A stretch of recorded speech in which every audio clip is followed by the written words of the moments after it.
alunos! Tudo bem com vocês? O meu nome é Yáscara Campos e hoje nós teremos uma aula para os 8º anos sobre a Revolução Francesa. Antes de iniciarmos esta aula, que já faz parte do conteúdo do 2º bimestre, portanto está lá no livro 2, é preciso estabelecer os objetivos para esta aula, já que a Revolução Francesa é considerada uma das maiores revoluções da história. E como o próprio nome diz, revolução, porque não foi uma guerra, simplesmente. Não foi apenas um conflito, Nós vamos ter, na verdade, um período de grandes mudanças, de grandes transformações. Então, ao final desta aula, vocês deverão compreender o que foi a Revolução Francesa, o que teria levado a este conflito, esse processo revolucionário, as fases que acabaram marcando esse movimento, certo? E, claro, as principais consequências de tudo isso. Então, vamos lá. Antes de qualquer coisa, é preciso se situar em relação ao contexto vivenciado pela França no final do século XVIII.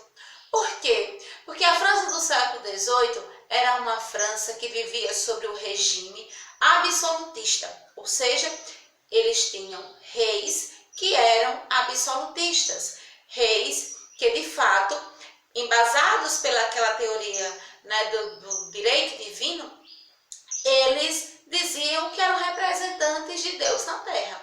Então, para começar, nós podemos dizer que esse era o sistema político da França.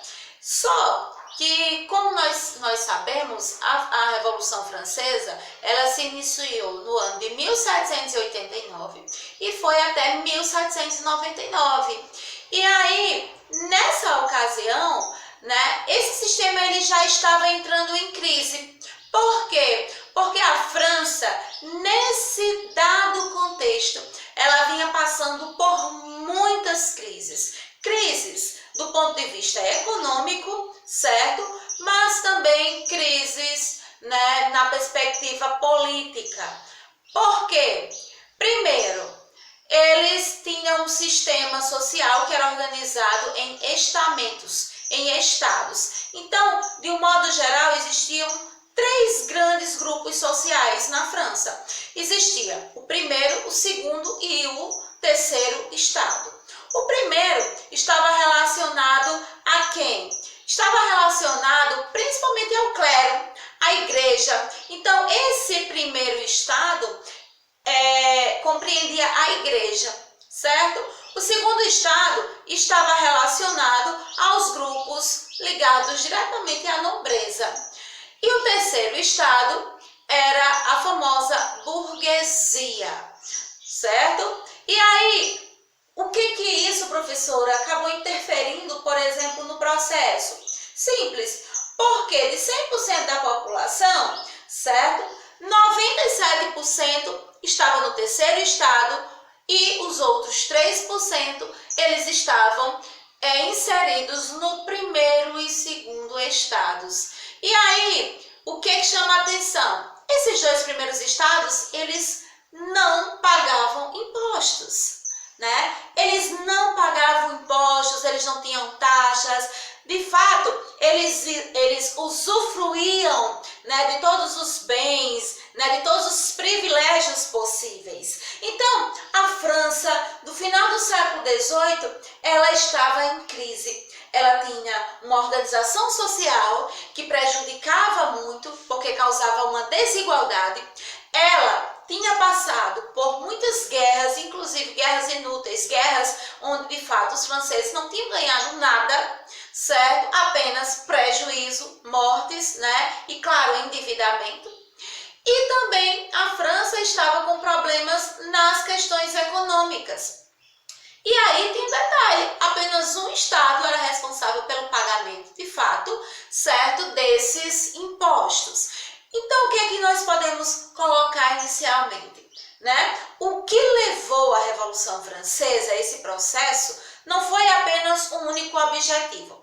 Eles tinham um sistema político decadente, que era o antigo regime absolutista. Eles tinham uma crise na base econômica. Eles tinham uma sociedade que era extremamente desigual.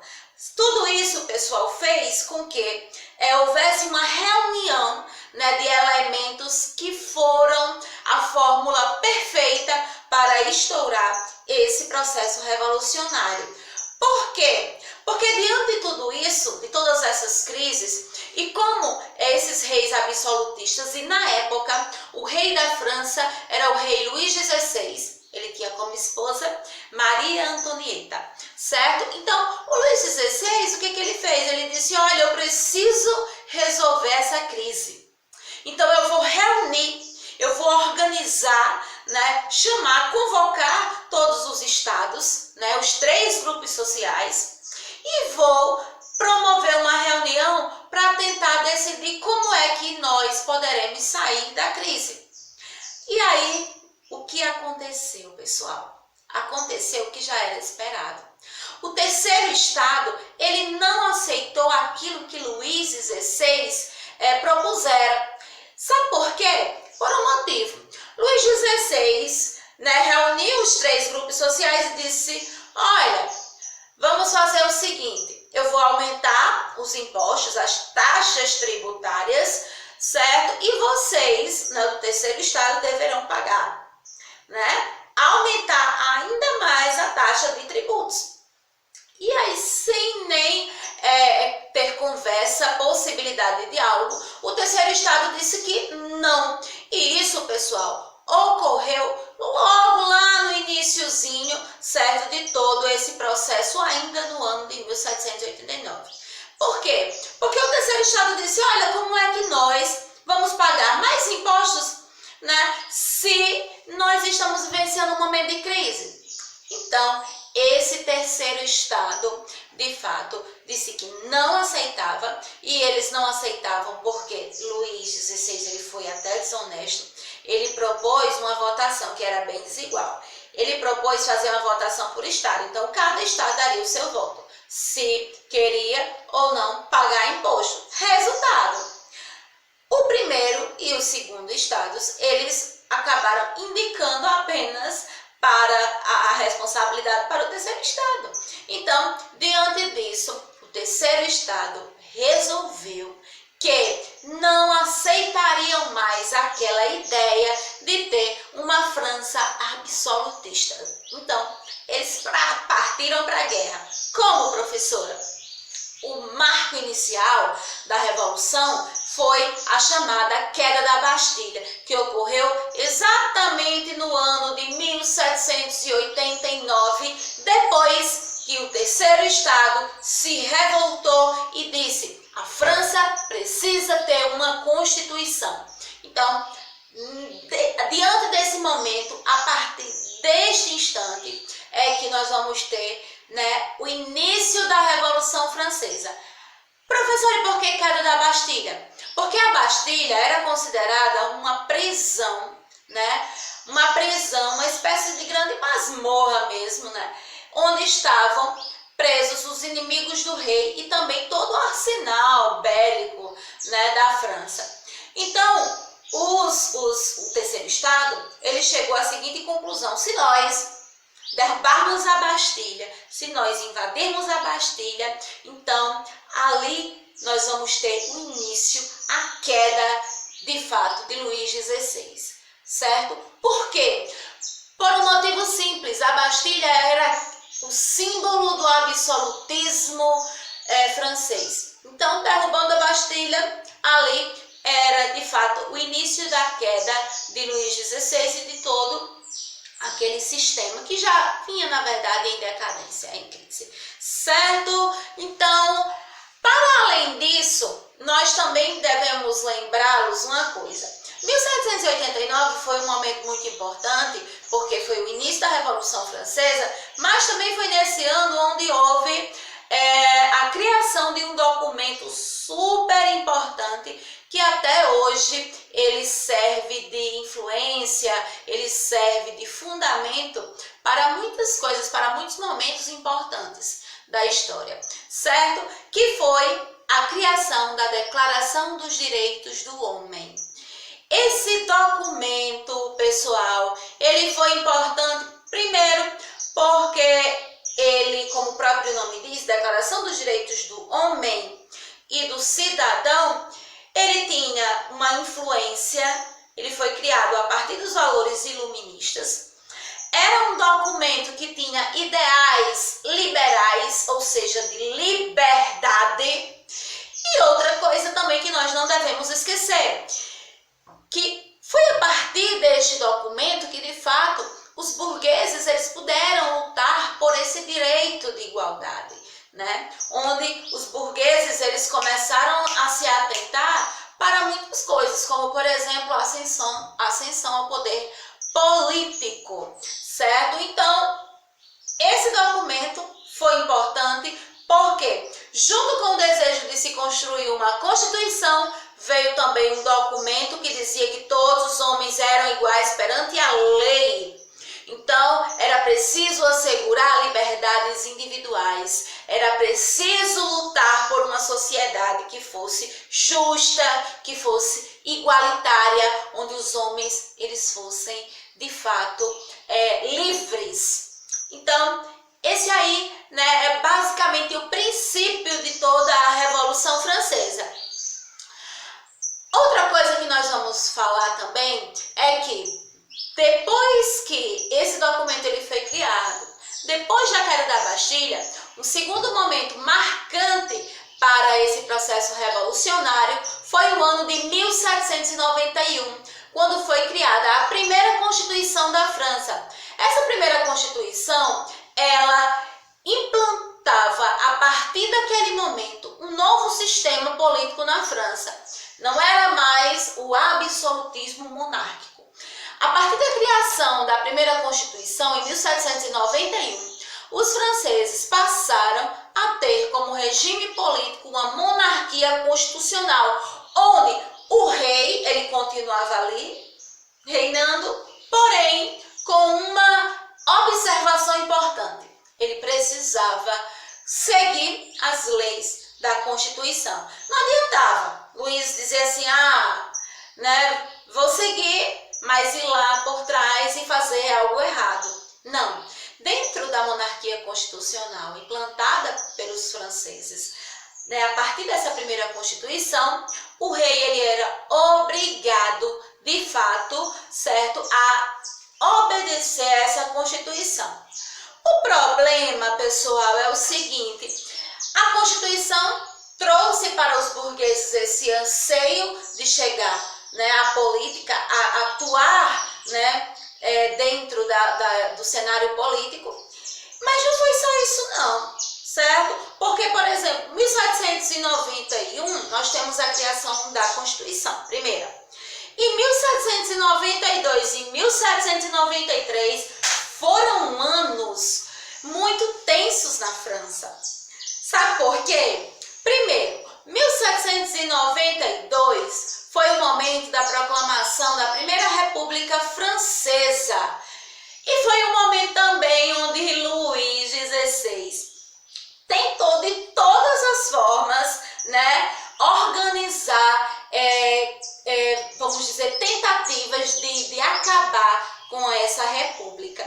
Então, o que foi que ele fez? Ele tentou, na verdade, se aliar com outros países, como por exemplo a Áustria, para poder, de fato, primeiro fugir da França. Ele queria fugir da França. E para além da fuga, ele tentava, de fato, organizar uma espécie de rebelião ali, para tomar, de fato, o poder à força e acabar com aquela ideia de república, de monarquia constitucional. Ele queria, de fato, era o poder absoluto. Ele não queria reinar parcialmente, tá bom? Então, diante disso, 1792 foi um ano de muitas tensões, porque foi criada a república, sim, muito importante. Os burgueses começaram a perceber que eles poderiam ter chance no poder político, mas foi um ano também onde Luís disse assim: eu não vou aceitar isso, eu vou fugir e eu vou organizar aqui, tramar para que eu possa retomar o meu poder de forma absoluta.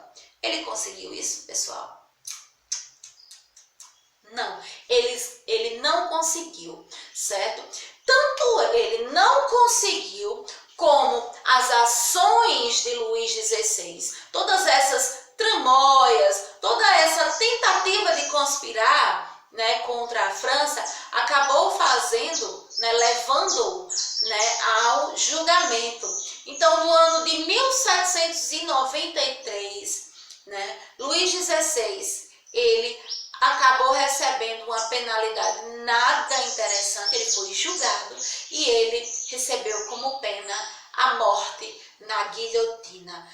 Gente, a guilhotina, eu costumo dizer que era uma espécie de máquina mortífera lá na Revolução Francesa, porque era uma das principais formas, de fato, né, de você assegurar que aquele traidor, vamos dizer assim, que aquela pessoa que estava conspirando contra aquele povo, aquela sociedade, era a melhor forma de você mostrar, de dar o exemplo. Então a guilhotina, ela era uma espécie de instrumento onde tinha uma lâmina, né, e você deitava e aí a lâmina descia e cortava o seu pescocinho que caía, né, no chão. Então isso era feito em praça pública, para todos verem, todos assistiam, era como se fosse um espetáculo de teatro, vamos dizer assim. Tá bom? Então, foi no ano de 1793 que Luís XVI, ele foi de fato julgado e ele recebeu, né, essa pena, porque ele foi tido como um traidor do povo e da nação francesa. Ok? Vamos seguir então. 1793 também foi um ano importante, porque com a morte de Luís XVI, alguém precisava chegar e assumir o poder da França. Foi exatamente nesse ano onde surgiu uma nova fase do processo revolucionário chamado de convenção. Percebam que desde o início da nossa aula eu já falei, né, do contexto, eu falei, né, da reunião nos Estados Gerais, que foi aquela reuniãozinha onde Luís XVI ele reuniu, né, os 3 grupos sociais para tentar ali, né, aumentar os impostos apenas para o terceiro estado. Eu falei também, certo, sobre a queda da Bastilha, já falei sobre a Declaração dos Direitos do Homem e do Cidadão, já falei também sobre a primeira Constituição, né, e de todas essas questões, Primeira República. Então, o que foi a convenção? A convenção foi exatamente o momento onde nós vamos ter grupos, partidos políticos, de fato, chegando ao poder na França. Então, nós vamos ter aí 2 partidos que eles vão ficar em destaque, girondinos e jacobinos. O primeiro partido, de fato, né, a assumir o poder na França foi um grupo chamado de girondinos. Os girondinos, eles representavam a mais alta classe da burguesia.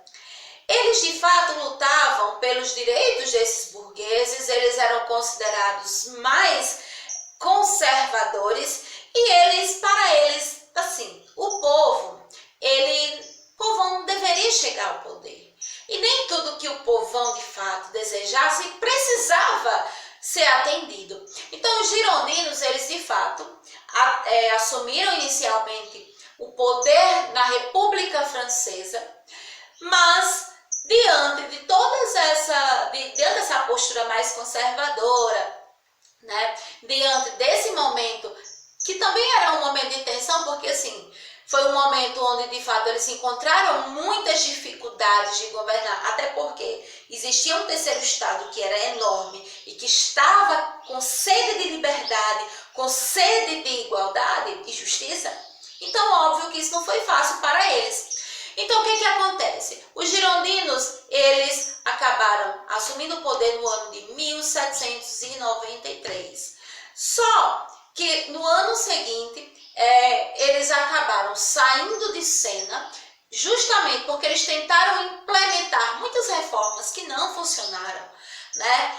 Muitas tensões nesse momento, então eles acabaram saindo do poder e quem entra no poder é um grupo chamado de jacobinos. Os jacobinos, eu diria para vocês que eles eram uma ala mais liberal, né? Era menos conservadora, vamos dizer assim. Por quê? Porque, de fato, eles queriam o direito ao voto, eles queriam que esse voto ele fosse, de fato, universal, onde todos os homens tivessem, né, o direito de votar e escolher os representantes.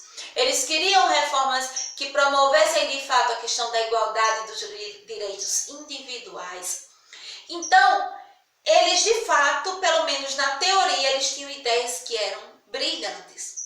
O problema dos jacobinos, na verdade, foi o seu líder.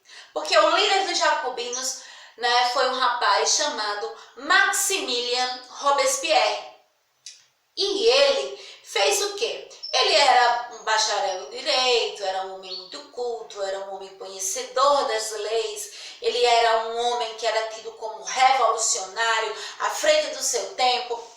O problema é que quando o Robespierre ele chegou ao poder, ele deixou esse poder subir a cabeça. Então, ele se tornou um grande radical. Então, o que era para ser um momento de busca por direitos, pela busca ou pela até concretização da liberdade dos homens, o período que os jacobinos ficaram no poder ficou marcado como a fase do terror.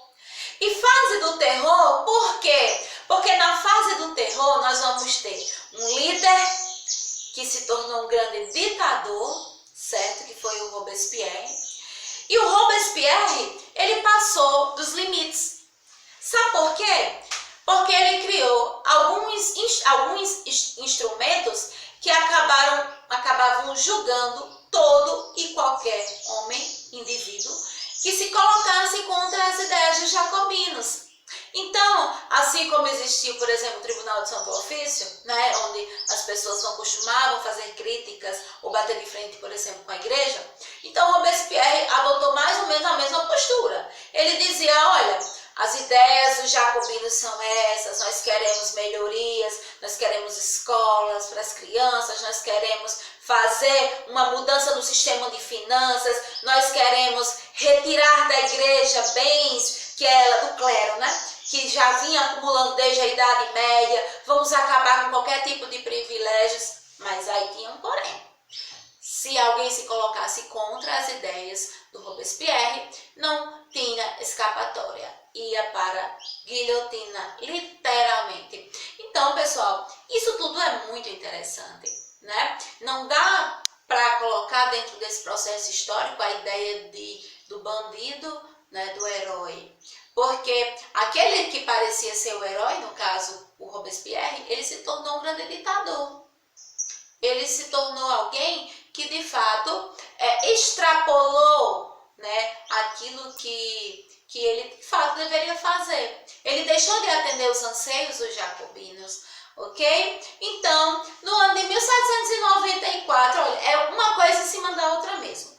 No ano de 1794, diante de tantas tensões, de tantas mortes, porque milhares de pessoas foram para a guilhotina nesse momento. Então, diante de tudo isso, Robespierre, de uma certa forma, ele passou, né, a ser odiado também.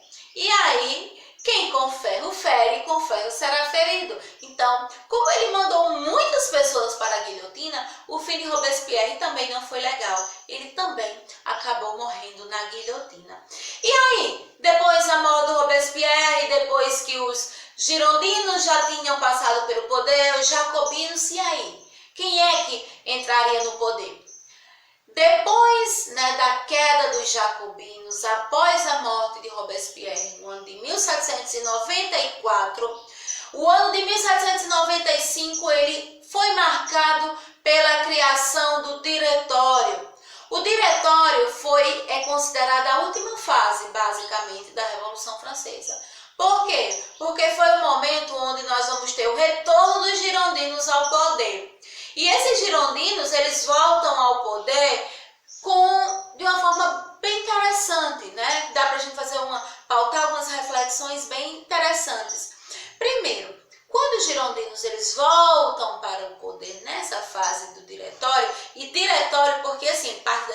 de direção. Então, eram 5 diretores, né? 5 homens, de fato, que tinham uma relevância dentro daquele grupo e que eles tinham essa responsabilidade de, vamos dizer, comandar a França. Então, esse diretório ele foi formado de fato e os girondinos eles acabaram voltando com um papel interessante que foi, de fato, legitimar essa questão da Constituição, certo? Então, eles voltam ao poder, certo? E voltando ao poder, eles voltam para tentar assegurar o poder, né? E vamos dizer, os privilégios da burguesia, para assegurar que a burguesia, de fato, ela estaria no poder e com um detalhe, né, que nós vamos ter. Quando os girondinos voltam ao poder, aquela ideia de voto universal, qualquer homem livre e tal poderia votar, isso caiu, porque voltou a ideia do voto censitário. O voto censitário, pessoal, era o voto onde dependia da sua renda, da renda que você ganhava. Então, para você votar e ser votado, você precisava, em outras palavras, pagar, certo? Então, dependia da sua renda, ok? Então, nós vamos ter isso, pessoal, tá? O final desse processo revolucionário com o diretório veio para assegurar esse poder da burguesia. Professora, mas eu gostaria de colocar para você uma coisa. Você não disse que a Revolução Francesa ela se iniciou no ano de 1789 e não acabou no ano de 1799? Foi, gente. Eu disse isso. E aí, eu vou dizer uma coisa para vocês. O final, né, o marco final da Revolução Francesa se deu no ano de 1799 com um golpe. Foi o momento do chamado golpe do 18 de Brumário, que foi um golpe dado por um general da época, um general francês, chamado Napoleão Bonaparte. Napoleão, ele é uma figura muito interessante para ser estudada de fato na história. Por quê? Porque literalmente ele era do exército e ele foi subindo, né? E patente, foi se destacando pelas suas vitórias nas guerras, nas participações. E aí, o Napoleão, vejam vocês, o Napoleão, ele de fato é quem vai colocar um fim nesse processo revolucionário. Pelo menos assim, é o que a gente entende, porque a França ela vai continuar vivenciando ainda muitas transformações, tá? Mas o ano de 1799 foi o ano onde Napoleão Bonaparte ele deu o golpe do 18 de Brumário, que fez, né, que o levou de fato, certo, ao poder, ok? Pessoal, eu espero que vocês tenham gostado dessa aula, eu espero que vocês tenham compreendido que de fato a Revolução Francesa, o termo revolução não é aleatório, porque de fato foi um conjunto de transformações do ponto de vista político, social e econômico, onde nós vamos ter, certo, mudanças na política com a chegada de uma república, certo, na França. Nós vamos ter, vamos dizer assim, aquela ideia daqueles 3 grupinhos, né, essa ideia vai cair por terra.